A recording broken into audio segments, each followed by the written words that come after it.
By the end of this video, you're going to know how to make the best vegan ground beef replacement that tastes just like real ground beef. I'll be walking you through step by step of how to do that, what mistakes to avoid that can ruin the flavor, and at the end, we'll be giving away our 2 favorite recipes to make this vegan ground beef.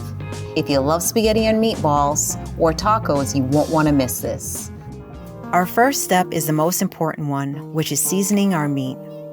So we're adding in our onions. You'll need about 1/4 of a medium-sized onion, and the goal is to chop it finely. One tip is to use a sharp knife so the onions won't make you cry. And you can see just the beautiful, vibrant color that the red onions offer. We're using frozen thyme. We buy the fresh thyme and store in the freezer to help preserve as much of the flavor as possible. Thyme adds a unique flavor and pairs well with the other ingredients. We're going to cut this up finely, as fine as possible, and we're going to keep in the stems, which will add even more flavor. We'll add some olive oil to the dish, which we'll use to baste our meatballs before cooking. We'll be using the air fryer today. We have our meatless meat, and it's your choice of what you want to use, Beyond or Impossible. We tend to use Beyond, and mostly because it is soy-free. We're using a 16-ounce pack of the Beyond meat, and we took it out of the freezer and defrosted it in the fridge overnight. We're adding in our seasonings, garlic and onion powder, adding in some sea salt, and just mixing this in really well. We're adding in barbecue sauce, and this will add some sweetness and also that smoky flavor to it. Add in your diced onion, your thyme. Look how vibrant that is. Now we are adding our kick. We have freshly picked hot peppers from our garden, and you're welcome to use whatever you have on hand. We want to chop them finely so we can distribute them into our dish. And just mixing them really well. And you can see how nicely distributed the ingredients are. We're going to use half of our meatballs and the other half to make another meal, so stick around for that. Let's start with our first meal, spaghetti and meatless balls. So I'm using a small ice cream scoop so I can get more evenly shaped meatballs. These are about 1.5 inches in diameter. It's important to keep them around that size so they can cook more evenly in the air fryer. As you can see, they hold together well without using any breadcrumbs or binding agent. You're just going to dab on your olive oil, and this will allow them to coat really nicely to give you that crunch on the outside. And then it'll be moist inside. We're going to cook in the air fryer at 375 for 10 minutes. Let's move on to our spaghetti. We're preparing our pot by adding a little sea salt and olive oil to add flavor to the pasta and to prevent it from sticking after they're cooked.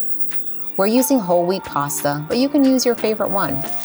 The whole wheat pasta we bought has about 7 grams of protein and 2 grams of fat. Let's cook it for about 10 minutes, and this is what it looks like. It has a rich brown color, looks wholesome. I recommend using your favorite pasta sauce. We tend to love ones with basil. And we're just going to heat this up. Yum, yum bubbles. And taking a look, we're now moving on to the plating. We're just going to fill the space.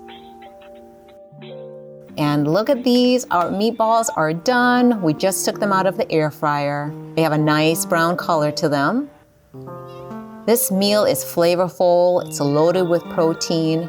There's about 21 grams of protein per 4 ounce of the meatballs that we made. So combined with the pasta, you're getting almost 30 grams of protein in one dish. And our sprig of basil from our garden, this looks like a classic spaghetti and meatball dish. We are sprinkling on a little nutritional yeast for the cheesy flavor and B vitamins. And on for the taste test.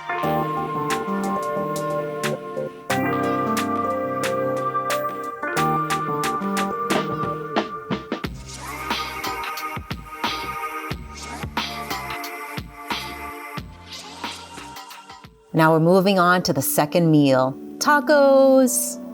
Our meat is already seasoned, so all we have to do is cook and plate it. We're assembling our toppings. We have some cilantro that will be just loaded with flavor. It's a great herb that has a range of nutritional benefits, and this is a quick way to include it in your diet.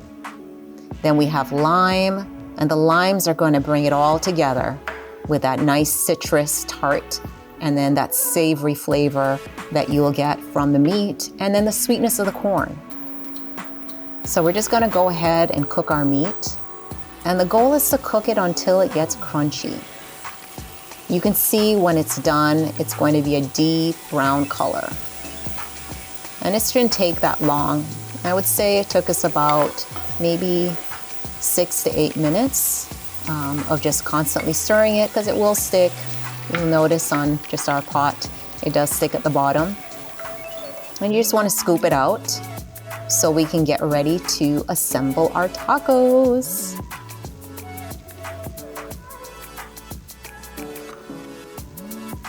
You see that lovely crunch. And these are all our toppings that we're going to be using to assemble. The base we're using are corn tortillas. There's just a variety of flavors, not to mention the beautiful contrast in the color, the zestiness of the lime that brings it all together, and the garnishing of the cilantro. I just love this contrast in color.